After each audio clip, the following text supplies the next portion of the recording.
From WFRB TV Local 5, this is High School Sports Extra, sponsored by Nicolay National Bank, with your host, Brian Roday. Hello everyone and welcome into the fall season finale of High School Sports Extra. 4 local teams were still alive heading into the 44th Annual State Football Championships. We have a complete breakdown of what happened with Menasha, Kiel, and St. Mary's Springs coming up later in the show.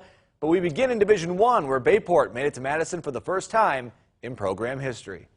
After snapping Kimberly's streak of 6 straight state appearances, the Pirates matched up with defending champs Muskego, who also entered the game 13-0. After both teams traded punts, Isaiah Gash gets the first big gain of the game when he bursts through the middle for a pickup of 34 yards, tack on 5 more for a face mask penalty.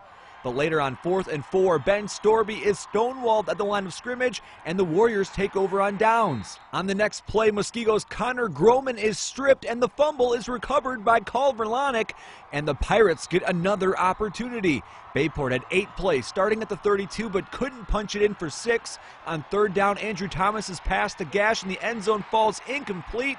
Austin Heim would hit his first field goal of the year from 25 yards out, and it's 3-0 Pirates after 1 quarter.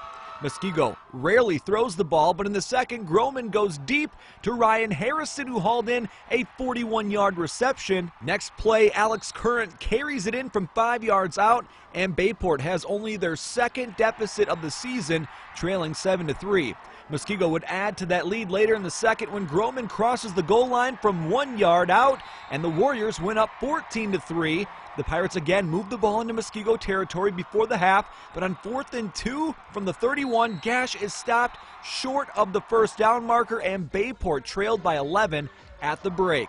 They had a chance to cut into that lead on their first possession of the second half, but Thomas's pass to Sam Plum falls incomplete. Then 2 plays after what could have been a 35-yard TD, Thomas scrambling around on 4th down when he loses the football.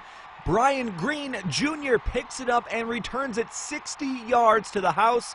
And in a huge turn of events, the Pirates found themselves trailing 21-3. It stayed that way into the 4th quarter until Thomas gives the pop pass to Mitch Michalski, who's originally marked out at the 1 yard line, but in the first year of booth reviews in the WIAA Football Championship, the call was overturned to a 3-yard touchdown, and the Pirates make it a 21-10 ball game. Bayport's defense would force punts on the next 2 Muskego drives, but the ensuing Pirates offensive possessions both ended in Mason Bueller interceptions. Muskego makes it back-to-back state championship wins, 21-10. Eric Boynton has more on Bayport's runner-up finish.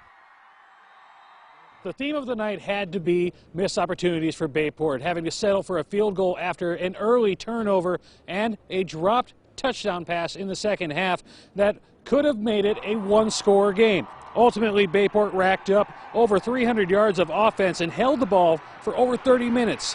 But Muskego made the big plays when they counted. We had the opportunities, and I think that's what makes it sting so bad is we knew we had the shot to go win it. I mean, that really stings because to know that you work so hard with these guys and to come up short with that, I mean, that was a huge momentum swing because then the next play we fumbled and they go scored a touchdown. You know, saying my brother, I love him so much, it's okay. I mean, it was a swing of events, but that's how it was meant to be. God has a plan, and that's just how it ended up. What was missing for Bayport were the big plays they've counted on all year. Muskego was willing to bend, but not break. We had guys open. We just weren't able to complete explosive plays, you know. So hats off to Muskego. They're a great football team. I'm really proud of our guys. They played hard. They didn't quit. I thought we played well. We just didn't convert when we needed to. Second half, we realized this is do or die, and we just gotta be on our game and not let anything else up on defense. And then offense is starting to push the clock at the end there. So just big plays. I mean, we still gave up 21 points as a defense, and that's on us. That's nothing against the offense, but it's us as a team lost, not offense or defense.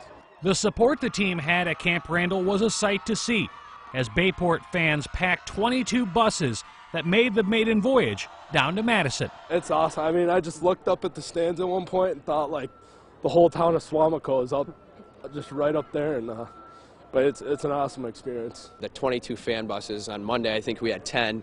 Next day we had 22, so just to see all those buses and all the community support really shows how special this team was, and I'm going to miss that a lot, and the community support is awesome. While the outcome certainly wasn't the one they wanted at Camp Randall, the ride to get here for Bayport certainly was memorable in their first trip. Now the trick will be building on that success in the future. Reporting from Camp Randall Stadium for High School Sports Extra, I'm Eric Boynton.